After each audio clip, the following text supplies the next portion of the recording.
Welcome back to Book Yaps with Ash. I'm Ash, and this is part 2 of my World According to Garp reading vlog.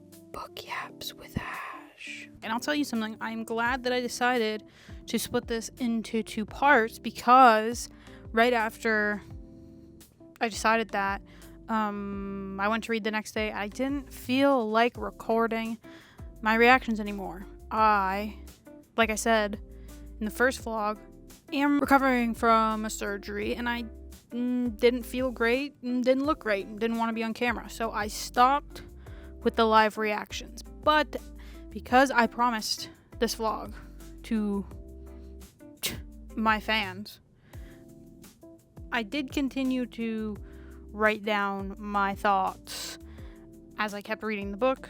And so for this part of the vlog, it is not going to be live reactions, but I will go through my thoughts for each chapter as I was reading them. I have since finished the book, so I do know what happens, and I do have answers to certain questions or thoughts that I wrote down. But we're just going to pretend as I go through each one that I don't know stuff, and it's called acting. Let's go, I guess. Okay, so the first part of the vlog ended on chapter 8, I believe. So if you want to know what happens up till that point, what I think, go watch that video. But we're on chapter 9 now. And one thing I noticed is that there are lots of times where it will say like Garp wrote.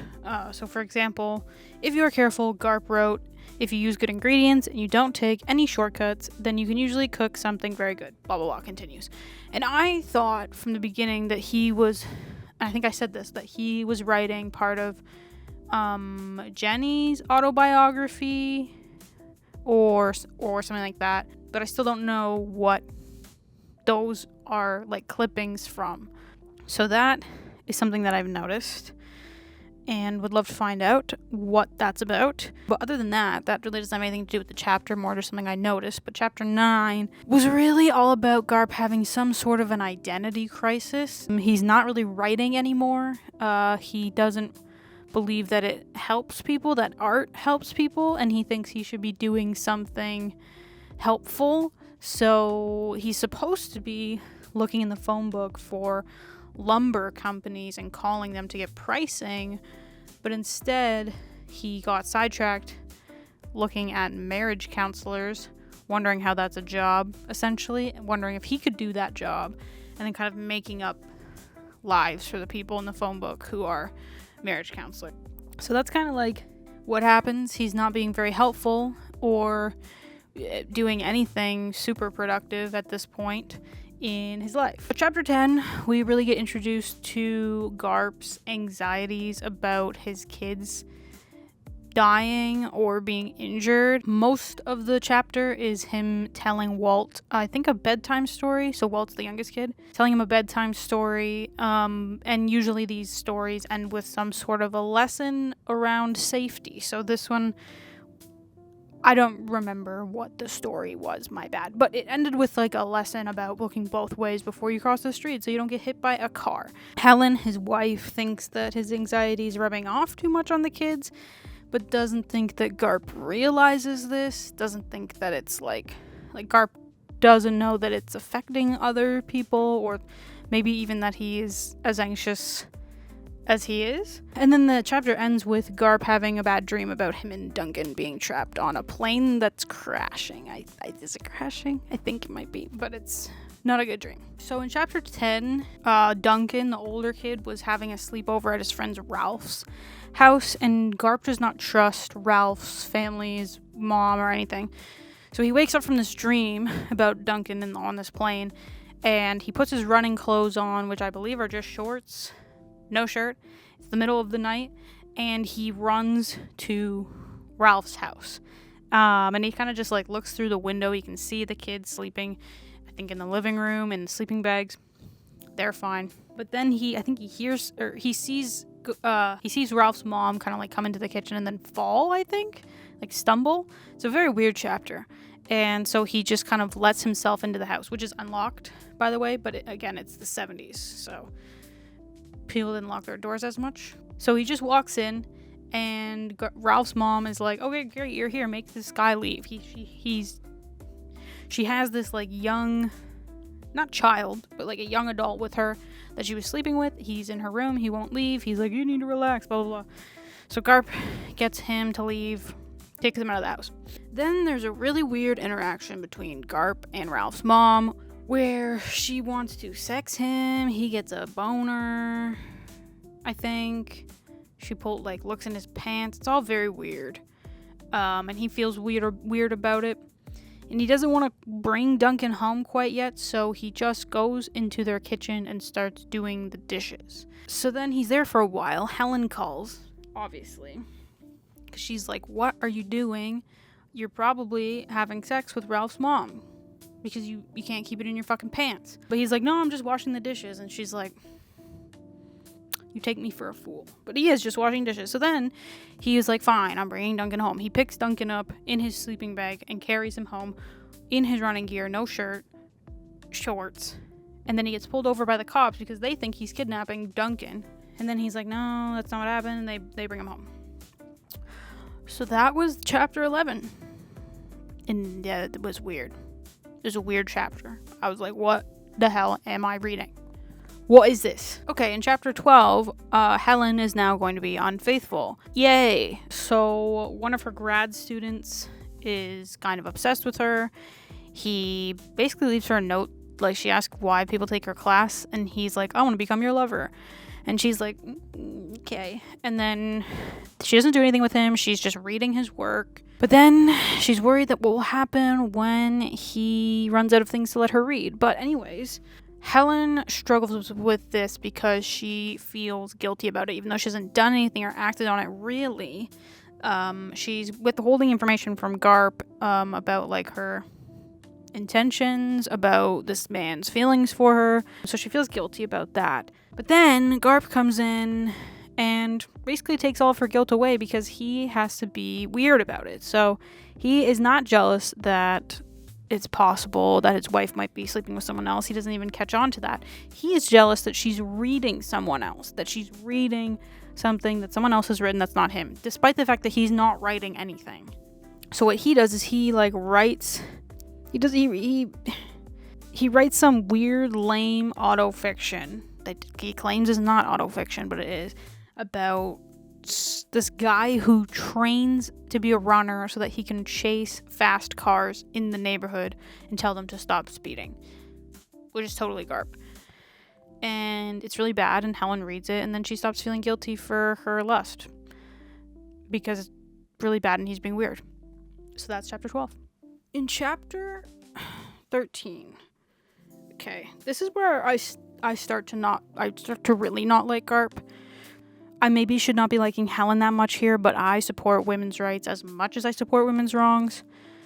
I think that men should start in jail and then work their way out. So obviously I hold them to a different standard. Anyways, what happens is Helen starts banging the guy Michael, her grad student. And Michael was seeing 2 other girls at the time, and Helen said, you have to break up with them. You can't see them anymore. You can only see me if you want to see me. You can't see them. And one of the girls that he breaks up with is smart and also sees them together. So then she starts kind of like stalking Garp's house to see what kind of a cuckold he really is, and then goes to tell him what's happening. Basically gives him a note that's like, your wife is sleeping with this guy, Michael. And despite this man having cheated on Helen multiple times with multiple women throughout their entire relationship, he decides to be a big fat baby about it and have a big fat tantrum, which I feel like a little unwarranted. I feel like you can be upset about it, but there's a different way to approach it. Anyways, he basically tricks Helen into thinking he's drowned in the bathtub and that she's gonna have to find him. And then he's like, I can't see you right now. You need to call this guy and tell him you're not seeing him anymore. And so he takes the kids to the movies. But Walt is sick, and Garp just they don't say for the whole movie. And there's this like side bit of information that you're given earlier in the book about how they live in this house with this weird like hilly driveway, and he loves to do this thing where he like takes his foot off the gas and lets the car kind of like coast into the driveway, into the garage. And Helen doesn't think it's very safe, but he's like, whatever, I'm doing it, whatever. So Helen gets in touch with Michael. She says, we can't see each other. He's like, I'm not taking that for an answer. We're supposed to be together, blah, blah, blah, blah, blah. He goes to her house, and she sits in the car with him to try to console him in the driveway. You can probably see where this is going. And then she's like, fine, I'm just going to give him head, and then he'll go away. So she is head in his lap, doing that. And then guess whose car comes coasting into the driveway? Runs into Michael's car. So what happens then? Okay, Helen bites his dick off. Sorry, Michael. Duncan he's sitting in the middle of the backseat, goes eye first into the gear shift that they refused to fix because Helen and Garp both thought it was each other's responsibility to fix it. They never fixed it, and it was sharp. Loses an eye. Also breaks 2 fingers. Something like that. Wait, now I'm going into chapter 14. Okay, so chapter 13, it ends with it being implied that the crash has happened. And now we're into chapter 14. Chapter 14. Everything I just said. And lastly, you find out that Walt dies. And this chapter was really brutal to read because you kind of don't realize that Walt is dead. At least I didn't. They mention like right at the beginning of the chapter like what happens with Duncan and his eye and what happens with Michael's dick and all that, and you kind of just are like caught up in the moment of it all and the tragedy of all that you don't even question Walt and what happened to him. And it's not until like they have started staying with Jenny, who's nursing them back to health and taking care of them while they all heal, that you then are brought back to this car crash situation. And it was mentioned so many times earlier in the past chapter about how loud Walt was with his cold and how his breathing and his coughing was loud. And through all of this chaos, there's noise and from Michael screaming and Helen screaming and Duncan screaming, but there's like a silence, and it's that Walt, you can't hear him because he's dead, because he died. Man, and it was like, yeah, it was really, I feel like that chapter was really, really good storytelling and brutal, and quite sad. And obviously that was Garp's biggest fear. And it was something that, something so small as fixing, like, the ball on top of the gear shift. Like, you just put it off and don't think about it. And are like, okay, I'll just fix it when I fix it. Or he should fix it. Or she should fix it. Or whatever. And it just leads to this horrible, horrible thing. And maybe had Garp approached this affair situation in a different way, none of this would have happened at all, but it did happen. And like, we can't, when I was reading this chapter, I was like, this is so stupid, we should have just approached this a different way, none of this would have happened. But these are all just little decisions we make based on how we're feeling in the moment, and it's like everyone's fault and it's no one's fault at the same time. And I think that is the point. I think that's the point. Okay, so chapter 15 is another one of Garp's books within the book. And this one is all about a rape for some reason. And I don't like reading about that. But there's a lot of that in this book, so I'll tell you that for sure. In this story, a woman is taken by this young guy. He's gonna do that and then kill her. She basically fights back, kills him. The cops find him and her and help her. And that is the whole chapter 15, is that very long story with very detailed descriptions of assault. So, don't love that. Chapter 16 is Garp wanting to publish this, but it's only actually the story that I've just read in chapter 15. That is only chapter 1 of the novel, and he starts telling John Wolfe, his publisher, his editor, all about what the story is supposed to be, and he writes the rest of it. Garp's suggestion is, let's sell this chapter 1 to like a magazine or something, get people excited about it or whatever. And John's like, okay, and the only magazine he can sell it to is like a porn magazine, basically. But he does it. Jenny thought that Garp's book was about the stupid male anxieties that women are suffered to endure, which I agree with. It was not good. And it's in this chapter that we find out that John has his cleaning person, essentially named Jilzy, essentially read any book that he's unsure about, because she hates all books pretty much. But if she will read it front to back, then he knows that the masses will probably read it, because she's not looking to read, but if it holds her attention, it will probably sell and hold a bunch of people's attention. So he gives Jilzy the full book that Garp has written, and she says it's messed up and it's horrible. But she did read the whole thing, and she says she read the whole thing to find out what happened.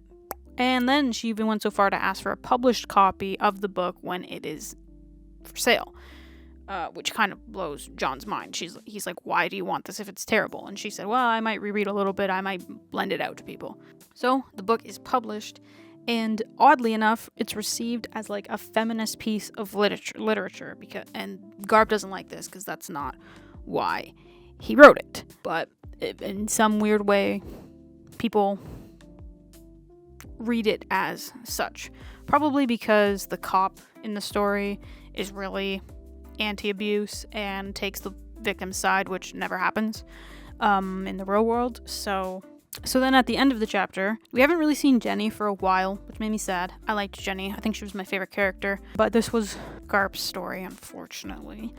But we haven't seen her in a while. But in this time, she's gotten more involved in politics, kind of just swept into it, but also just her nature to try and help people.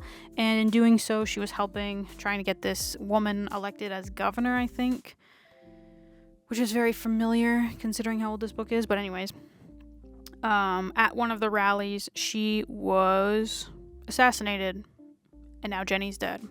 So it was said that Jenny didn't want a funeral or anything, and Garp was really trying to push that, but because she was so big and part of this like women's movement, he kind of didn't really have a say anymore.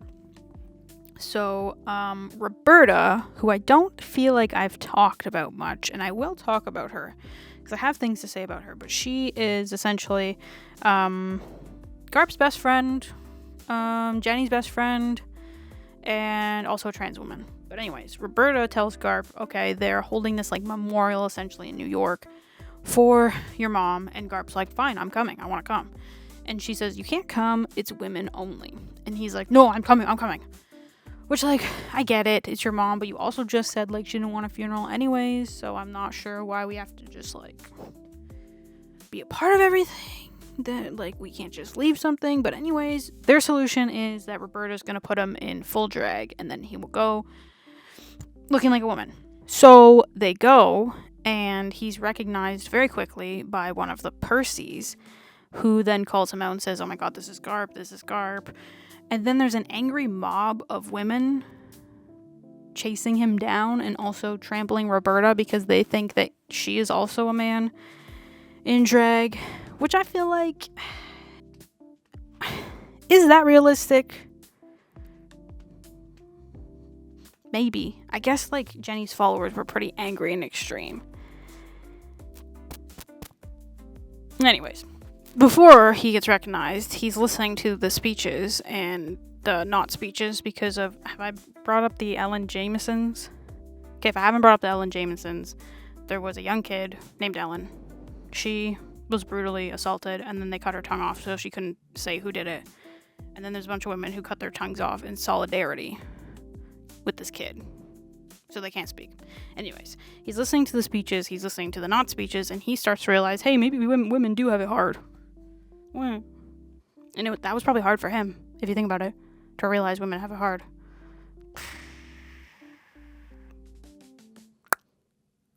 So anyways, that happens. And also, while they are in New York, Helen is trying to get a hold of her dad to tell him about Jenny dying, I think, or that they're coming home, something like that. Turns out, he also died of a heart attack from jerking off. And that's the end of chapter 17. Oh, wait, also Fat Stewie died. A lot of people died in that chapter. That's the end of chapter 17. Okay, in chapter 18, Garp meets the real Ellen James on his way home because she actually went to New York in hopes of seeing him. And she's 19 now. She has no family. She also doesn't agree with the Ellen Jamesons or whatever, and thinks it's weird that they've cut off their tongue because she would never choose to do that. Fair. And Garp essentially just takes her in, like, unofficially adopts her as part of the family, so that's cool. Also in this chapter, Jenny's will made Garp the, like, executor? Is that what it's called? Yeah. So he has to decide what happens to her funds and her, she has a mansion that she takes all the women in. And he doesn't want to do that, but he has to because she told him that he has to. And so he works with Roberta to start the Fields Foundation, which keeps taking women into the mansion. And he is kind of forced to triage and decide which women to help based on their applications, which is good because now he's learning empathy. Now he's learning, like, all women have it hard. He keeps learning this. I don't think he got it before. It wasn't clicking, but now it's starting to click. Yay. Basically, Jenny's forcing him to think. Yeah. Okay, I'm being really hard on Garp right now, sorry. That's just how I was feeling when I was reading it. But on the flip side, there was actually a quote that I really liked from this chapter I can't remember who he was talking to. Was it Roberta? Was it Helen? I can't remember. Of someone saying, "I'm not an anti-feminist," and then Garp saying, "Of course you're not. They make everything so black and white." Garp saying, "Of course they do." And then whoever he was talking to said, "That's why I hate them. They force you to be like them or else you're their enemy." I think that's really relevant actually to today because there are the sides, if you want to call it sides, are very divided by othering. And even if you are like pro-equality and women's rights and queer rights, but you're not like on the front lines or cutting out your tongue or doing something similar to that as like a form of activism, then you're also part of the problem, which doesn't fix the problem. It's just everybody's fighting against each other and there's no win and everything is getting worse. So anyways, I liked that bit. Later in the chapter, one of the Ellen Jamesons tries to run Garp over with her car, but ends up killing herself instead by running into a stone fence. And then I wrote here that I am starting to like Garp a bit more.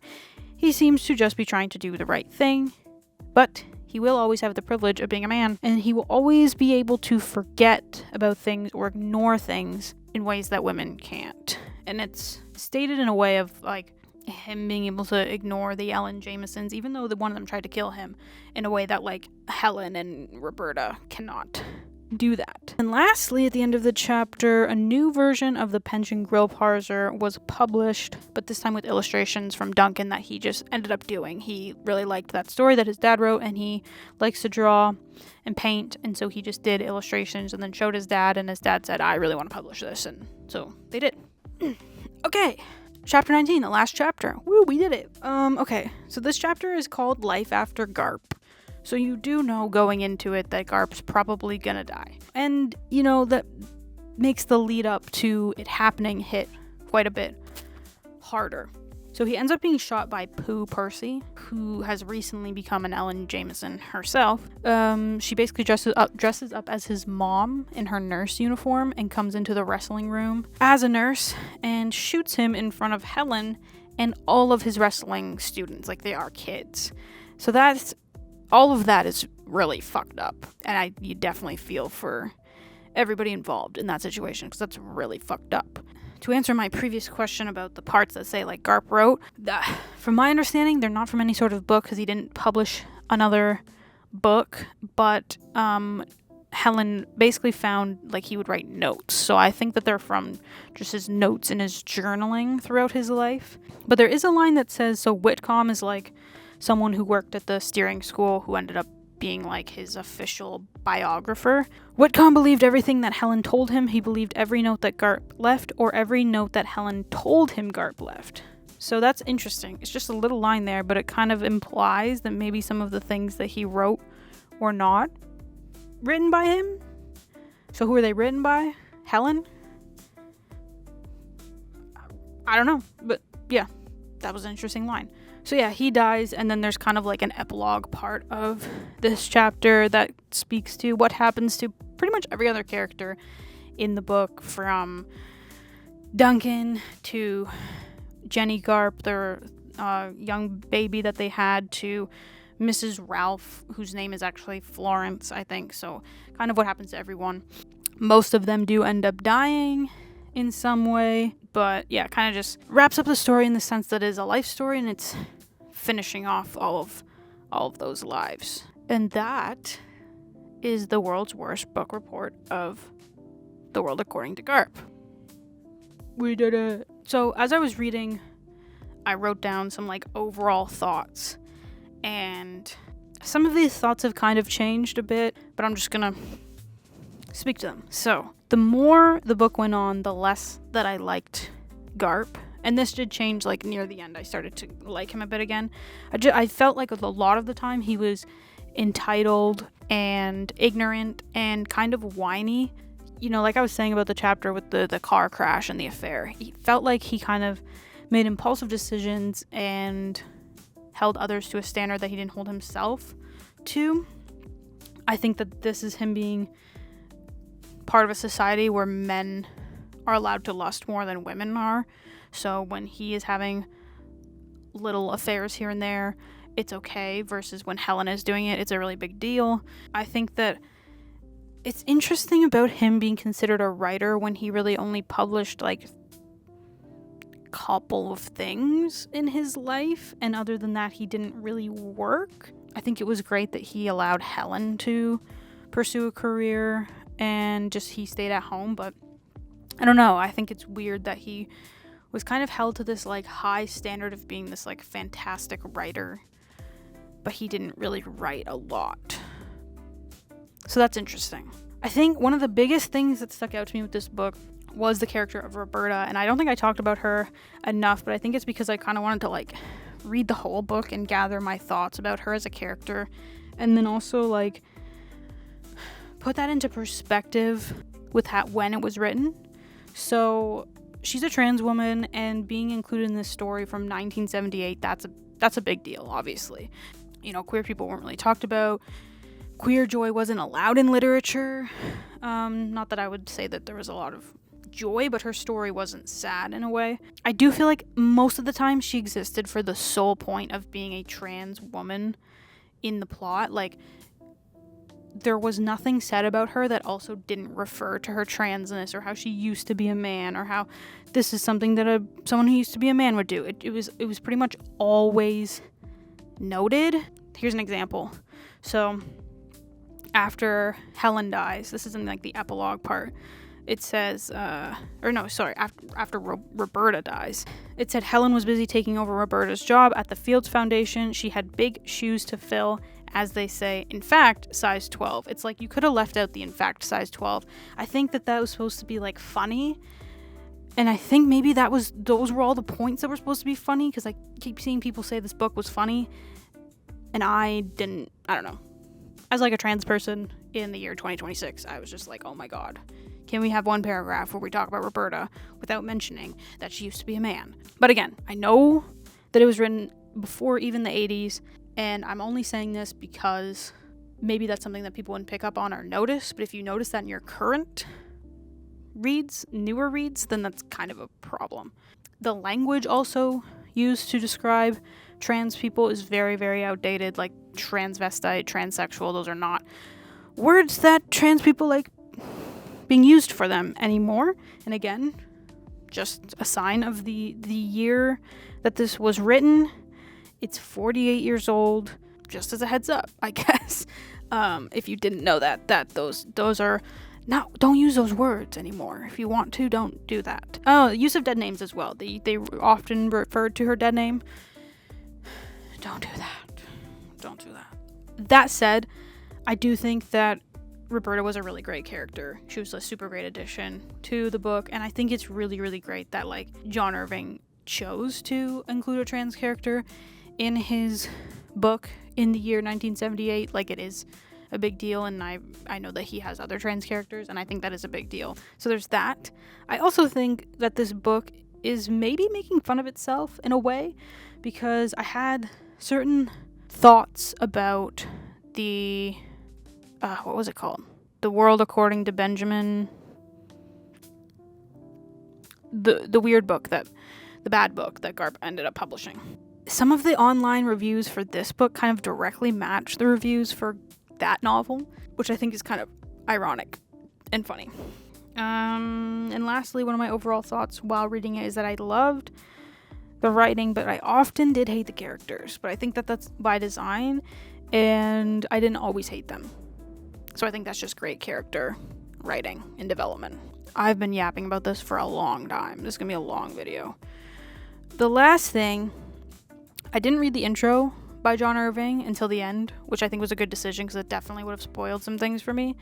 And I'm glad that I waited, because I think it would have maybe put a bias on me reading this. But I think reading the intro like fully kind of made me appreciate the book for what it is. Helped me decide that I did like it. Yes, I did. I had a hard time deciding if I liked it or not, but yeah, I think that his reasons for writing the book, the fact that he thought he was writing it to be a period piece, and that in this year it would be laughable that like these kinds of issues were even a thing that was talked about, and it's just terrible that now we're in a worse situation than we were. I think from reading the introduction, I feel like some of the reactions I was having to this book as I was reading it were very zoomed in on what's going on right now with these characters, and not really taking into account like situations that they're in, or like society as a whole, or anything, or the bigger picture. And I think reading the introduction and like really sitting with the book has forced me to zoom out a bit and like feel a bit of empathy for them in their situations. Like, I feel differently now about the car crash scene and the tantrum that Garp threw. Obviously, that could have been handled differently, but it wasn't. Like, is every situation I'm in handled perfectly by me? No. Are there consequences from it sometimes? Yes. And that this was just an example of that. Which just makes the book real, which just makes the characters real. Lastly, would I recommend this book? This is a hard question to answer, knowing that anyone I recommend this to is going to be in for some very bizarre storytelling. Like, I think back to the chapter where Jenny gets pregnant. That's wacky. There's a lot of assault in this book. Do I want to give people a book where they're reading about assault? Most of the people in my life I'd recommend a book to, no, they're not going to want to read that. However, I think that maybe this is a book for people who could use a bit of a lesson in empathy, because it's great for that. Like, you really are forced to think through what the characters are doing, their decisions, their feelings, why they're doing what they are doing, why they've been put into positions that they were put into, and is there something bigger at play? Like, is this person acting this way because they're a terrible person, or because they are a man who's been raised to act this way? And I think the biggest thing I took from this book, and it was a line about how, Jenny was seen as this like feminist icon. I think I talked about it in part 1, but Garp said, she was just doing what she wanted to do. I'm just doing what I want to do, and it's seen as this big thing. And I think that case can be made for anybody who is living out of the conventional way that people tell us we're supposed to. If you're queer, if you're trans, if you're like a single parent, anything that is like not the norm, you're seen as being rebellious, as being like a political, as being like as messing with conservative values, blah blah blah. But all you're doing is just living the way you want to, in a way that makes you happy. You're not hurting anybody, but people seem to see it that way. And I think that that's like my biggest takeaway from this book, is that like often people are seen as these big agitators or anything like that, but they're just living the way they want to. So that's it. That's my very long review, reaction, rikiki of The World According to Garp. Thanks, Bill. If you've made it to the end of both these videos, shout out to you. You deserve a clap as well, because this was a lot of yapping. But thank you for making me read and react to this, because this was very different from my other reading vlogs, and I was really forced to think through this book as I was reading it because I was reacting to it, and I think this one will really stick with me for a very long time because of that. So yeah, if anyone else wants me to react to a really thought-provoking, challenging, weird, bizarre, morally ambiguous book, let me know. And this has been Book Yaps with Ash, and I've been Ash. Ciao.